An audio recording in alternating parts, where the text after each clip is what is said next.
ભાવનગરમાં નકલી દારૂકાંડ મુદ્દે તપાસનો ધમધમાટ તેજ થઈ ગયો છે। ગુજરાતમાં રાજ્યવ્યાપી પ્રોહિબિશન ડ્રાઈવનો આદેશ આપી દેવામાં આવ્યો છે। દેશી વિદેશી દારૂના સંગ્રહ, વેચાણ અને ઉત્પાદન સ્થળો પર રેડ કરવા આદેશ કરાયો છે।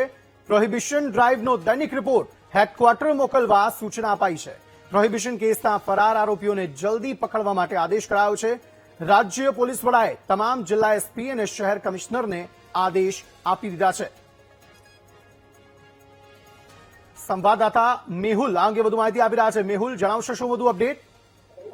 અંકિત, બિલકુલથી વાત કરવામાં આવે તો ભાવનગરમાં જે ઘટનાક્રમ થયો છે તેને લઈને રાજ્ય પોલીસ વડાએ તમામ જિલ્લા પોલીસ વડાઓ, શહેર પોલીસ કમિશનર, રેન્જ આઈજીને આદેશ આપ્યો છે।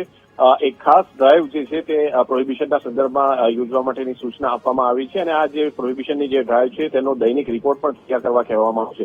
આ જે રિપોર્ટ છે તે રિપોર્ટ હેડક્વાર્ટર મોકલવામાં આવશે અને અત્યાર સુધી આ જે પ્રોહિબિશનના સંદર્ભમાં જે ફરાર આરોપીઓ છે તેમને પણ શોધી કાઢવા માટેના આદેશ રાજ્ય પોલીસ વડા દ્વારા આપવામાં આવ્યા છે। અંકુર, આભાર સમગ્ર માહિતી આપવા માટે।